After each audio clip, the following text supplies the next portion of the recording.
भारतीय इतिहास अध्ययन के क्रम में हमारा टॉपिक है मौर्य साम्राज्य। जैसा कि हेडिंग आप लोग देख रहे होंगे, तो मौर्य साम्राज्य का जो काल पीरियड है ये 322 से लेकर 184 ईस्वी पूर्व तक मौर्य साम्राज्य का पीरियड है। इसमें हम पहले राजा को देखते हैं, चंद्रगुप्त मौर्य। चंद्रगुप्त मौर्य द्वारा जो भी वर्क किए गए हैं और उसके बारे में यहाँ देखते हैं। तो चंद्रगुप्त मौर्य राजवंश की स्थापना किसने की? तो चंद्रगुप्त मौर्य ने मौर्य राजवंश की स्थापना की थी। नंद वंश के पतन के पश्चात मगध पर किस वंश ने शासन की सत्ता स्थापित किया था? तो नंद वंश के पतन के पश्चात मगध पर मौर्य वंश ने सत्ता अपनी स्थापित की। अगला पॉइंट है, चंद्रगुप्त मौर्य का गुरु कौन था जिसने उसे शिक्षा दीक्षा देकर भारत का सम्राट बनाया था? तो चंद्रगुप्त मौर्य के गुरु थे चाणक्य उर्फ विष्णुगुप्त उर्फ कौटिल्य उर्फ अजय कुमार। अगला है, चाणक्य ने चंद्रगुप्त मौर्य को सभी कलाओं तथा विद्याओं की शिक्षा कहाँ पर दी थी? तो चाणक्य ने चंद्रगुप्त मौर्य को सभी कलाओं की और विद्याओं की शिक्षा तक्षशिला में दी थी। अगला पॉइंट है, चाणक्य ने चंद्रगुप्त मौर्य के किस खेल को खेलते देखकर प्रभावित हुए थे जिसके परिणाम स्वरूप चाणक्य ने चंद्रगुप्त मौर्य को शिकारी से खरीद लिया था? तो वो खेल था राजकीलम खेल को देखकर चाणक्य प्रभावित हुए चंद्रगुप्त मौर्य से और उन्हें शिकारी से खरीद लिया था। अगला पॉइंट है, चंद्रगुप्त मौर्य का राज्यारोहण कब हुआ था? चंद्रगुप्त मौर्य का राज्यारोहण 322 ईस्वी पूर्व में हुआ था। चंद्रगुप्त मौर्य के साम्राज्य की राजधानी कहाँ पर स्थित थी? चंद्रगुप्त मौर्य के साम्राज्य की राजधानी थी पाटलिपुत्र में। सर्वप्रथम किसने भारत को राजनीतिक रूप से एकबद्ध किया था? तो वो चंद्रगुप्त मौर्य ही थे जिन्होंने भारत को एकबद्ध किया था। अगला है, भारत का प्रथम ऐतिहासिक सम्राट किसे माना जाता है? भारत का प्रथम ऐतिहासिक सम्राट चंद्रगुप्त मौर्य को ही माना जाता है। अब यहाँ दिया हुआ चंद्रगुप्त मौर्य की उत्पत्ति के संदर्भ में मत, जो भी मत आए, किस ग्रंथ में चंद्रगुप्त मौर्य को नंदराज का पुत्र कहा गया है? किस ग्रंथ में चंद्रगुप्त मौर्य को नंदराज का पुत्र कहा गया है? तो वो ग्रंथ है मुद्रा राक्षस। अगला पॉइंट, विशाख दत्त कृत मुद्रा राक्षस में चंद्रगुप्त मौर्य को किस वर्ग का माना गया है? तो विशाख दत्त की जो मुद्रा राक्षस पुस्तक है उसमें चंद्रगुप्त मौर्य को वृषल अथवा कुलहीन कहा गया है। अगला है, हेमचंद कृत परिशिष्ट पर्वन में चंद्रगुप्त मौर्य को किसका पुत्र बतलाया गया है? तो परिशिष्ट पर्वन में चंद्रगुप्त मौर्य को मयूर पोषक की मुखिया की पुत्री का पुत्र बताया गया है। अगला है, क्षेमेंद्र कृत विहत कथा मंजरी तथा सोमदेव कृत कथा सरित सागर में चंद्रगुप्त मौर्य की उत्पत्ति किस वंश से बताई गई है? तो इन दोनों पुस्तकों में शूद्र वंश से बताई गई चंद्रगुप्त मौर्य की उत्पत्ति। अगला पॉइंट है, बौद्ध ग्रंथ महाबोधि वंश में चंद्रगुप्त मौर्य को किस कुल का बताया गया है? तो महाबोधि वंश जो पुस्तक है बौद्ध ग्रंथ, उसमें चंद्रगुप्त मौर्य को राजकुल से संबंधित बताया गया है। चंद्रगुप्त मौर्य के संदर्भ में विदेशी मत यहाँ दिए हुए हैं। आइए देखते हैं विदेशी मत क्या क्या है। एरियन तथा प्लूटार्क ने चंद्रगुप्त मौर्य की पहचान एंड्रोकोटस के रूप में की है। अगला पॉइंट, विलियम जोन्स ने चंद्रगुप्त मौर्य की पहचान सेंड्रोकोटस के रूप में की है। अगला पॉइंट, सेंड्रोकोटस तथा एंड्रोकोटस नामों का तादात्म्य चंद्रगुप्त मौर्य के साथ किसने स्थापित किया था? तो वो विलियम जोन्स ने स्थापित किया था। अगला है, सेंड्रोकोटस अर्थात चंद्रगुप्त मौर्य और सिकंदर महान की भेंट का वर्णन किसने किया है? तो जस्टिन और प्लूटार्क ने चंद्रगुप्त मौर्य का सिकंदर से भेंट की बातें बताई हैं। अगला है, चंद्रगुप्त मौर्य की सेना को किसने डाकुओं गिरोह कहा था? चंद्रगुप्त मौर्य की सेना को डाकुओं गिरोह कहा था जस्टिन महोदय ने। अगला पॉइंट देखते हैं, किस यूनानी इतिहासकार ने लिखा है कि चंद्रगुप्त मौर्य ने 6 लाख सेना लेकर समूचे भारत पर अपना आधिपत्य स्थापित कर लिया था? तो ऐसा लिखा है किसने? जस्टिन और प्लूटार्क ने। अगला पॉइंट है, किस इतिहासकार का कथन है कि सिकंदर की मृत्यु के पश्चात भारत ने अपनी गर्दन से दास्ता का जुआ उतार फेंका तथा अपने गवर्नरों की हत्या कर दी और इस स्वतंत्रता का जन्मदाता सेंड्रोकोटस चंद्रगुप्त था? तो ये कहा है जस्टिन महोदय ने। अगला पॉइंट है, चंद्रगुप्त मौर्य की उपलब्धियां के बारे में बताया गया है यहाँ। पहला है प्रश्न, चाणक्य ने किस कार्य की पूर्ति के लिए चंद्रगुप्त को तैयार किया था? तो चाणक्य ने यूनानियों के विदेशी शासन से देश को मुक्त कराना, यानी यूनानियों को भारत से खदेड़ देना और दूसरा पॉइंट है नंदों के घृणित और अत्याचारपूर्ण शासन को समाप्त करना। अगला पॉइंट, चंद्रगुप्त मौर्य सर्वप्रथम अपने विजय अभियान किस क्षेत्र से आरंभ किया?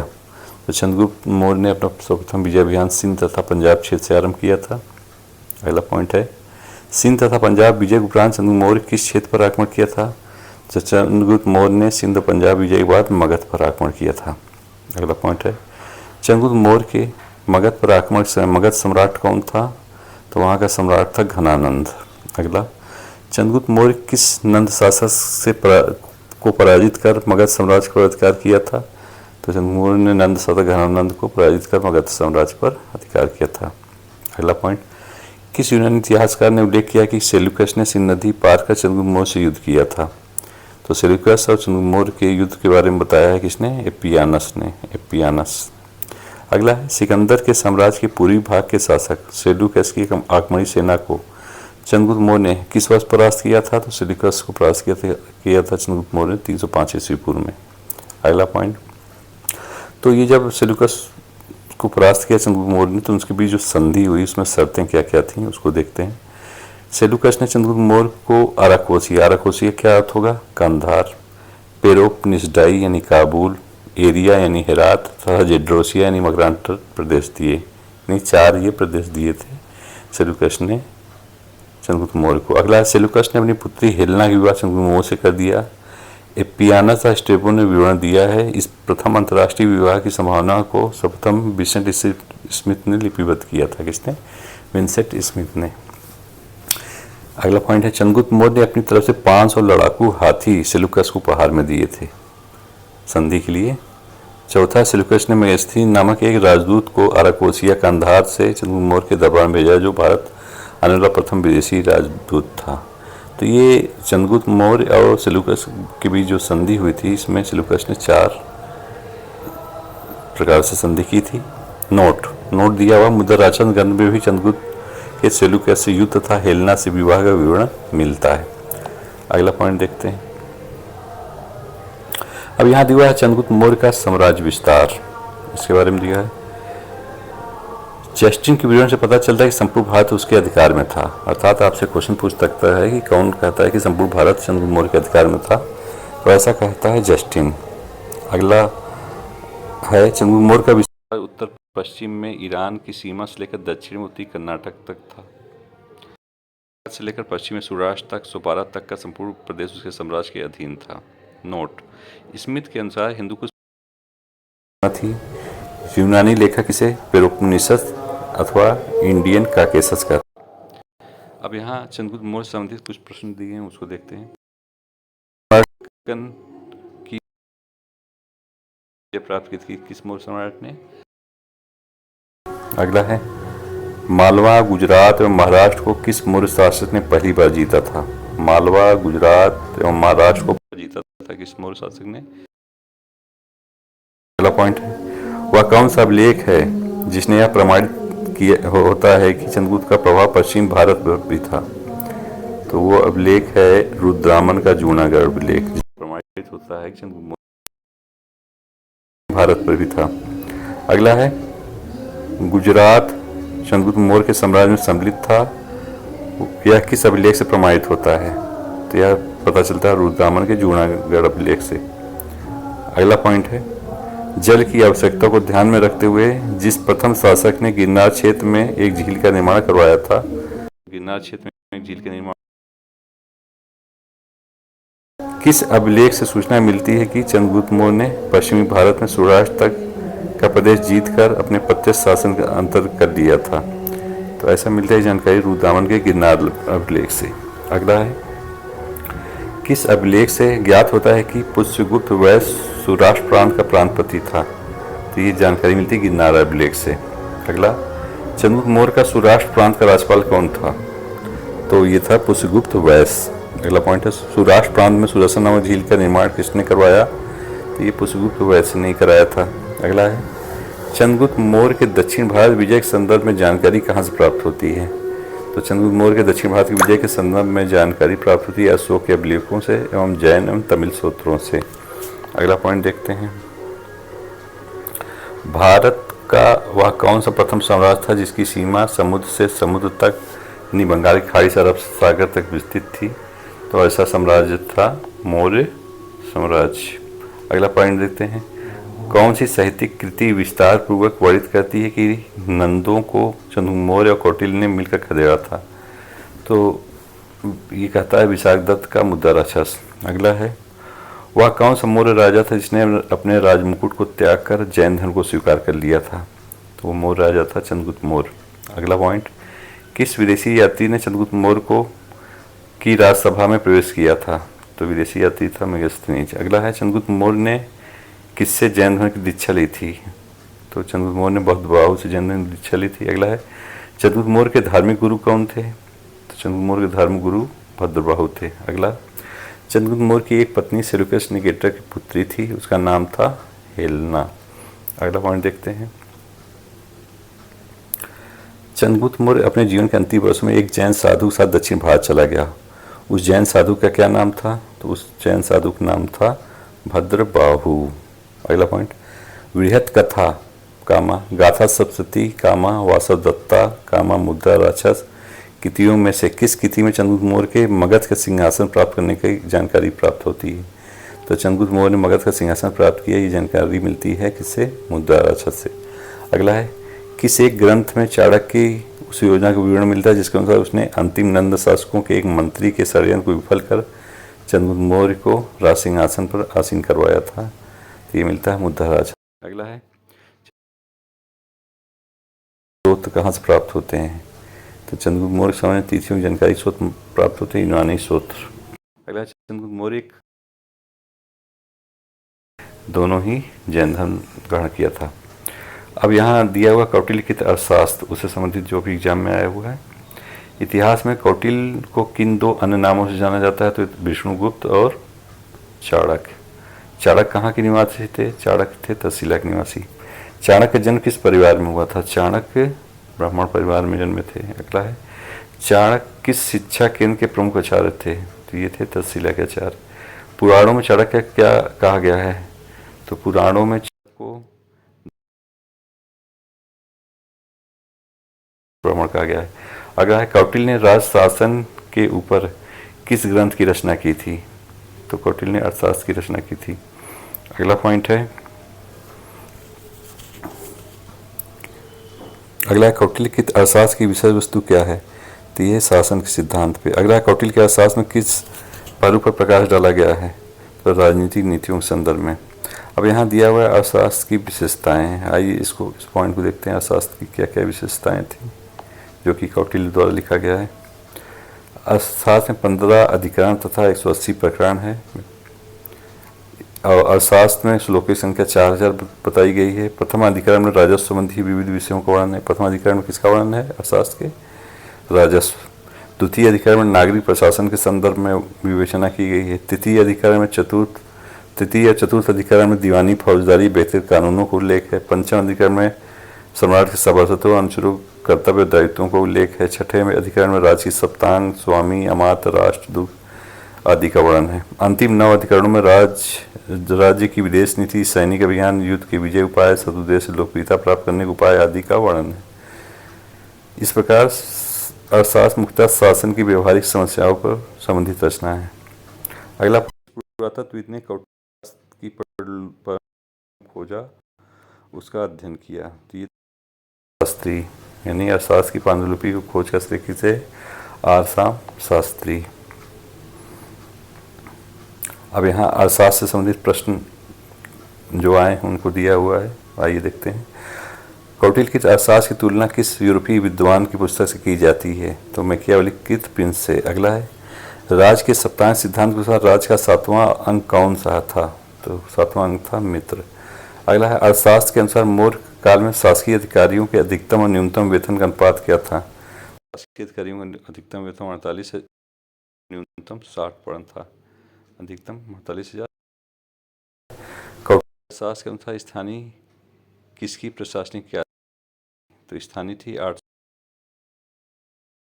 अगला, किस विद्वान ने अपने ग्रंथ में मुद्रा जालसाजों को संदर्भित किया है। तो कौटिल्य ने अर्थशास्त्र में मुद्रा जालसाजों को संदर्भित किया। अगला है, वह कौन सी पहली पुस्तक थी जो अधिकारियों को वेतन के रूप में नगद देने का सुझाव देती है। तो ये देता है अर्थशास्त्र। अगला, अर्थशास्त्र में उल्लिखित सीता अध्यक्ष किस विभाग का अध्यक्ष था? तो ये कृषि का अध्यक्ष होता था। अगला है, कौटिल्य के अनुसार कंटक शोधन का संबंध किससे था? तो कौटक का संबंध था फौजदारी निर्णय से। अगला है, कौटिल्य के अर्थशास्त्र में वर्णित संस्था शब्द का संबंध किससे था? तो ये गुप्तचर व्यवस्था से था।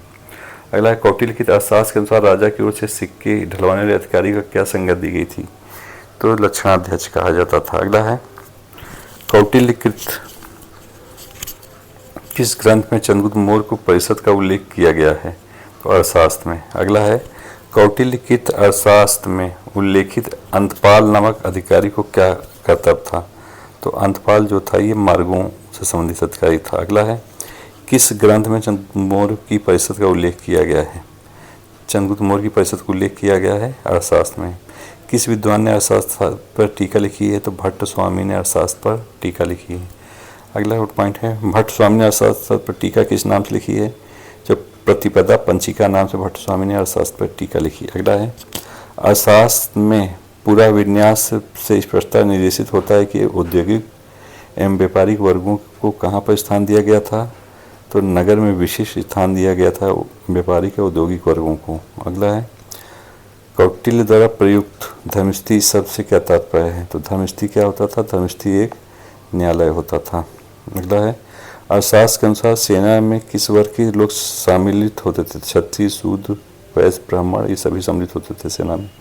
कौटिल्य द्वारा राजा के संबंध में क्या कहा गया है? क्या सत्य कथन कहा गया है? राजा को शक्तिशाली होना चाहिए कहा गया है। राजा को शक्तिशाली सेना रखनी चाहिए कहा गया है। जासूसी के लिए राजा को बहुतायत में जासूस रखने चाहिए ये भी कहा गया है। अगला पॉइंट है, कौटिल्य के अर्थशास्त्र में कर संग्रहकर्ता को क्या कहा गया है? समाहर्ता कहा गया है। किसने कहा कि राजा के मंत्रियों से परामर्श लेना चाहिए, अकेला पहिया नहीं चल सकता? तो ये कहा था कौटिल्य ने। अगला पॉइंट देखते हैं,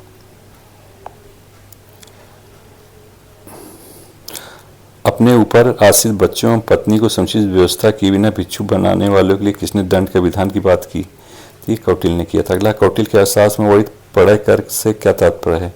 पढ़य कर एक आपातकाल था। अगला है, कौटिल्य के अनुसार सर्वाधिक ब्याज दर किससे वसूल किया जाता था? तो कौटिल्य के अनुसार सर्वाधिक ब्याज दर समुद्री मार्ग के व्यापारियों से वसूल किया जाता था। अगला है, कौटिल्य के अर्थशास्त्र में राजा को क्या परामर्श दिया गया है? तो कौटिल्य के अर्थशास्त्र में राजा को परामर्श दिया गया है कि सभी के प्रति उदार होना चाहिए। कौटिल्य के अर्थशास्त्र में किस विषय के संदर्भ में न्यूनतम जानकारी प्राप्त होती है? तो ये व्यापार मार्ग के संदर्भ में कौटिल्य के अर्थशास्त्र में न्यूनतम जानकारी प्राप्त होती है। अगला पॉइंट, प्राचीन भारतीय राजनय के संदर्भ में कौटिल्य के अर्थशास्त्र में राज के कितने अंगों का उल्लेख है? तो 7। अब यहाँ दिया है मेगास्थनीज की इंडिका के बारे में कुछ, आइए उसको देखते हैं। मेगास्थनीज सेल्यूकस निकेटर द्वारा चंद्रगुप्त मौर्य की राजसभा में भेजा गया यूनानी राजदूत था। मेगास्थनीज चंद्रगुप्त मौर्य की राजसभा में 304 से लेकर 299 ईस्वी पूर्व तक रहा। अगला पॉइंट, भारत में रहकर उसने जो देखा सुना उसे इंडिका नामक अपनी पुस्तक में लिपिबद्ध किया। मेगास्थनीज की इंडिका के अंश उदाहरण यूनानी रोमी लेखक एरियन एरियन, स्ट्रेबो, प्लिनी की रचनाओं में मिलते हैं। अगला है, मेगास्थनीज के अनुसार भारतीय समाज में 7 वर्ग थे। कौन कौन? दार्शनिक था, कृषक थे, शिकारी थे, व्यापारी थे, योद्धा, निरीक्षक और सभासद, ये 7 वर्ग थे। मेगास्थनीज के अनुसार भारतीय यूनानी देवता डियोनीसियस करते थे। भारतीय किसकी पूजा करते थे? डियोनीसियस यानी शिव की, हेराक्लीज यानी कृष्ण की पूजा करते थे, ऐसा कहा है मेगास्थनीज ने। अब बात करते हैं पाटलिपुत्र की विशेषता की।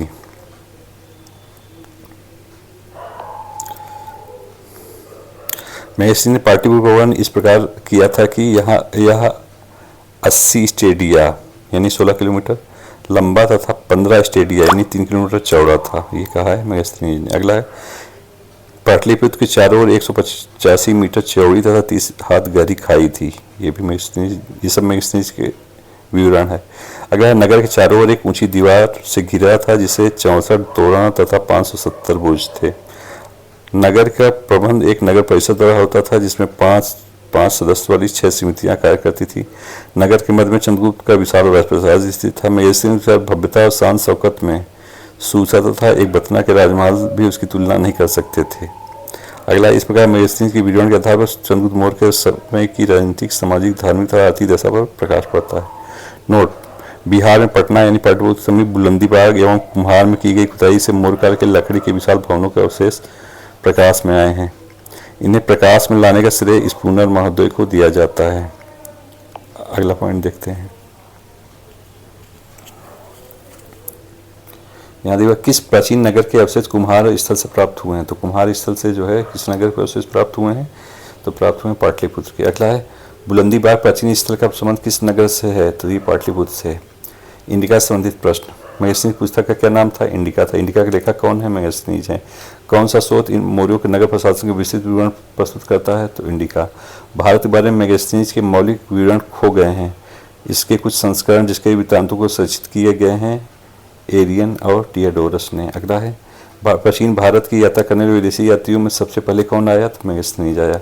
मेगस्थनीज के अनुसार पाटलिपुत्र नगर एक सीमित के द्वारा शासित होता था जिसमें सदस्यों की संख्या कितनी थी, 30 थी। अगला है मेगस्थनीज द्वारा लिखित इंडिका लुप्त हो चुकी है किंतु उसके अंश की यूनान एवं रोम के लेखों की कृतियों में है, तो टेल्सियस के है, डायोडोरस के है, सेलुकस के है, स्ट्रेबो के है। अगला किस दक्षिण भारतीय राज्य को का उल्लेख मेगस्थनीज की इंडिका में है, तो मेगस्थनीज की इंडिका में पांड्य राज्य का उल्लेख है। अब यहाँ अगले राजा के बारे में दिया हुआ है। अगला राजा कौन था, बिंदुसार, जिसे अमित्रघात भी कहते थे, चंद्रगुप्त मौर्य के बाद बना है। उसके बारे में आइए देखते हैं क्या दिया हुआ है। तो बिंदुसार का कार्य पीरियड था 298 ईस्वी से पूर्व से लेकर 273 ईस्वी पूर्व तक। अगला पॉइंट है चंद्रगुप्त मौर्य के पश्चात मौर्य साम्राज्य का शासक कौन हुआ, तो बिंदुसार उर्फ अमित्रघात। अगला यूनानी लेखकों ने बिंदुसार को किस एक अन्य नाम से संबोधित किया है, तो अमित्रोकेडीज या अमितघात अथवा शत्रुओं को नाश करने वाला कहा गया है। जैन ग्रंथों में बिंदुसार को क्या कहा गया है, जैन ग्रंथों में बिंदुसार को सिंहसेन कहा गया है। वायु पुराण में बिंदुसार को किस नाम से प्रयोग किया गया है, वायु पुराण में बिंदुसार के लिए भद्रसार नाम का प्रयोग किया गया है। चीनी ग्रंथ फायुन च्यूलिन में बिंदुसार के लिए किस नाम का प्रयोग किया गया है, तो चीनी ग्रंथ फायुन च्यूलिन में बिंदुसार के लिए बिंदु पाल कहा गया है। अगला है मौर्य शासक बिंदुसार के समय तक्षशिला में हुए विद्रोह को दबाने के लिए बिंदुसार ने तक्षशिला में किसको भेजा था, तो बिंदुसार ने तक्षशिला में भेजा था अशोक को। अगला सीरिया के राजा एंटियोकस ने किसे राजदूत के रूप में बिंदुसार के दरबार किया था, तो फिलाडेल्फस, जिनका 285-240 ईस्वी पूर्व तक कार्यकाल था, ने किसे अपना राजदूत बनाकर बिंदुसार के दरबार में भेजा था, तो डायोनिसियस को। अगला है बिंदुसार के सीरिया नरेश एंटियोकस ने किन वस्तुओं की मांग की थी, तो उन्होंने मांग की थी मीठी मदिरा, सूखी अंजीर और दार्शनिक की। मौर्य शासक बिंदुसार का प्रधानमंत्री कौन था, बिंदुसार का प्रधानमंत्री था खल्लाटक। बिंदुसार का प्रधानमंत्री कौन था, खल्लाटक।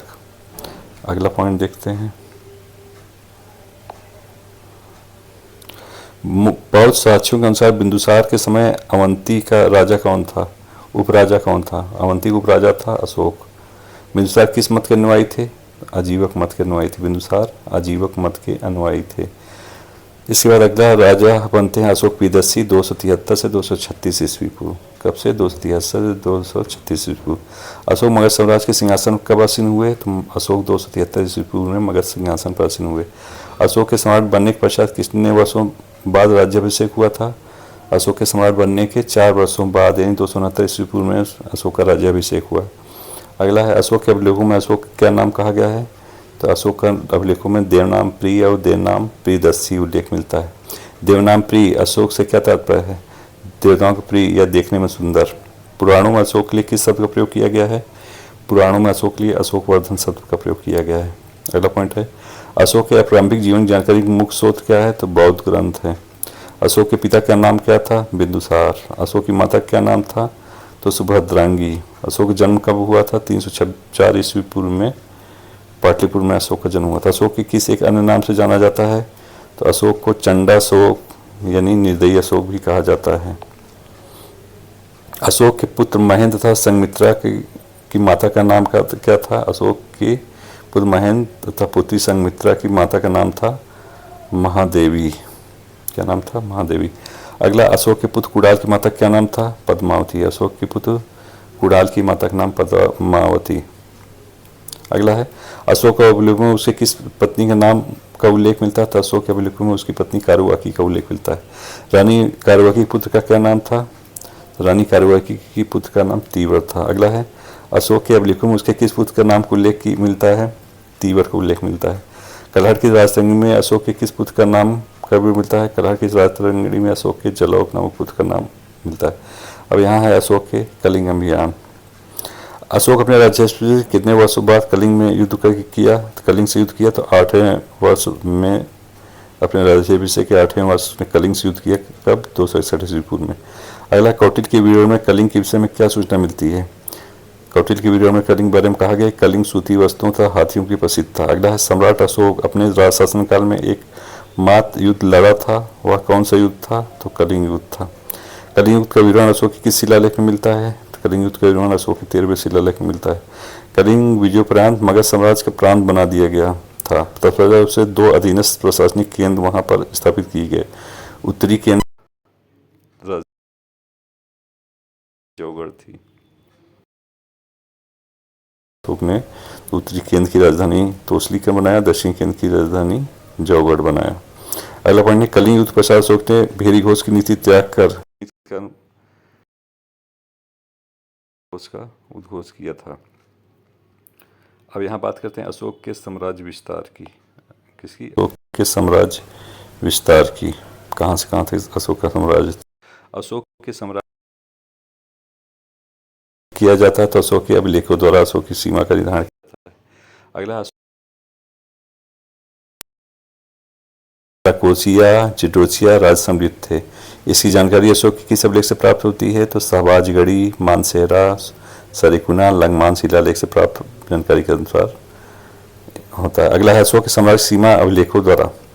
पश्चिमी सीमा अशोक के निर्धारण करता है शहबाजगढ़ी अभिलेख, मानसेहरा, सरेकुना, लंगमान आदि शिलालेख। अगला है, उत्तरी सीमा यानी हिमालय क्षेत्र में जो अभिलेख मिले हैं वो कालसी यानी देहरादून शिलालेख तथा रुमनदेई एवं निगलुआ स्तंभ लेख। दक्षिणी सीमा में ब्रह्मगिरी, मास्की, जटिंग, रामेश्वरम, सिद्धपुर लघु शिलालेख। पश्चिमी महाराष्ट्र में सोपारा शिलालेख था। गिरनार यानी गुजरात में जूनागढ़ शिलालेख था। उड़ीसा क्षेत्र में धौली जौगढ़ शिलालेख था। नोट, अशोक के द्वितीय शिलालेख में अशोक के दक्षिणी सीमा पर स्थित राज्य थे चोल, पांड्य, सतीपुत्र, केरल, ताम्रपत्री। 13वां शिला में अशोक के सीमावर्ती राज्यों की सूची इस प्रकार है: यवन, कंबोज, गांधार, रतिक, भोजक, पितिनिक, आंध्र, नाभक, नागपति, परमिंदम आदि। अशोक की परराष्ट्रीय नीति यहाँ दिया हुआ है। अशोक की परराष्ट्र नीति। अशोक के राजदरबार में किस मिस्र शासक ने अपना राजदूत भेजा था? तो टालमी फिलाडेल्फस ने भेजा था। अगला है, सम्राट अशोक अपने किस शिलालेख में राजस्व संबंधी विचार को व्यक्त किया है? ये क्वेश्चन है। सम्राट अशोक ने अपने किस शिलालेख में राजत्व संबंधी विचार का उल्लेख किया है? तो 6ठे शिलालेख में। अगला है, सर्वलोकहित मेरा कर्तव्य है, सर्वलोकहित से बढ़कर कोई दूसरा कर्म नहीं है, मैं जो कुछ पराक्रम करता हूँ वह इसलिए कि ऋण से मुक्त हूँ। अशोक इस कथन का उल्लेख है 6ठे शिलालेख में। ये दोनों इंपॉर्टेंट है। अगला, अशोक संबंधित प्रश्न। अशोक की एक अनुपाधि क्या थी? तो अशोक की एक अनुपाधि थी धर्मराज की। अगला, किसने सहिष्णुता, उदारता, करुणा के त्रिविध आधार पर राजधर्म की स्थापना की थी? तो ये अशोक ने किया था। किस शासक ने अपने को देवताओं का प्रिय कहा है? किसने कहा है? अशोक ने।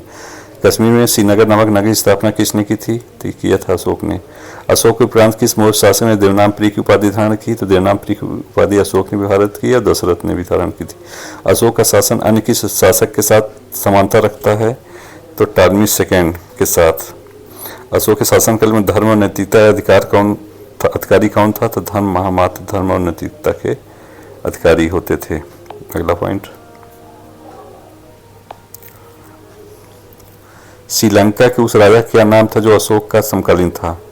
तो अशोक का समकालीन श्रीलंका का राजा था देवनामप्रिय तिस।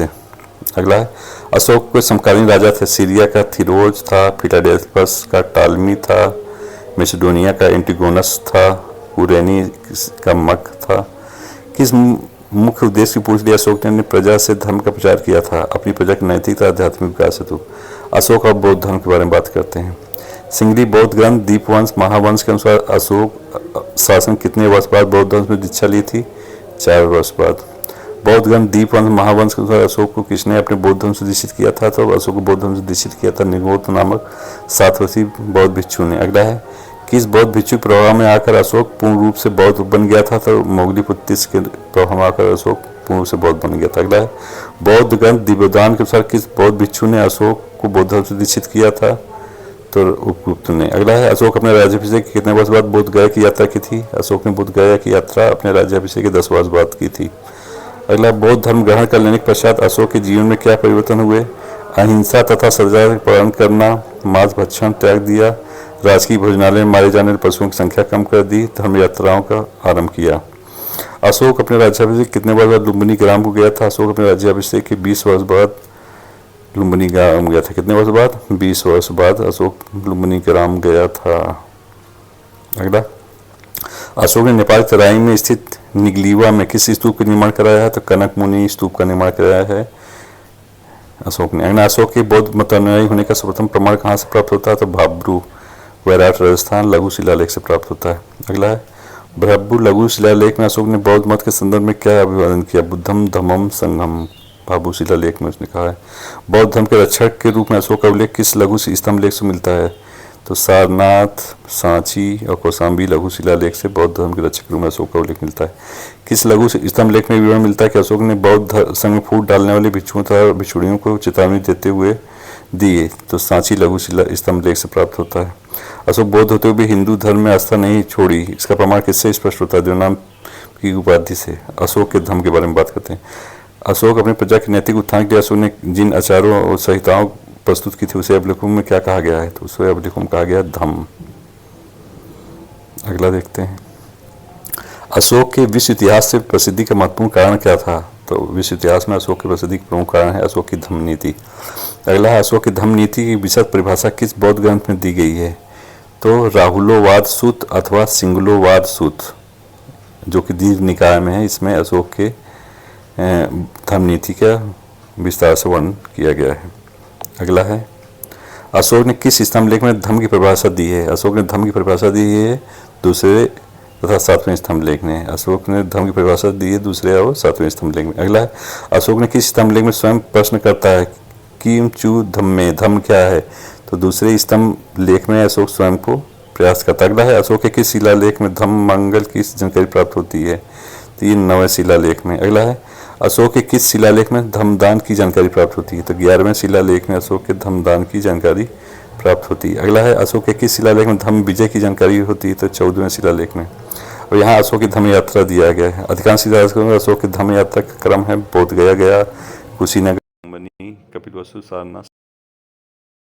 डीवीएस स्मिथ का अशोक की धम्म यात्रा का क्रम है लुम्बिनी, कपिलवस्तु, बोध गया, सारनाथ, श्रावस्ती और कुशीनगर। अशोक ने कितनी रातें धम्म यात्रा में बिताई थी? अशोक ने 256 रातें धम्म यात्रा में बिताई थी। कितनी? 256 रातें धम्म यात्रा में बिताई थी अशोक ने। महामात्रों की नियुक्त की थी। अशोक ने अपने राज्याभिषेक के 13वें वर्ष में धर्म महामात्रों की नियुक्त की थी। अगला है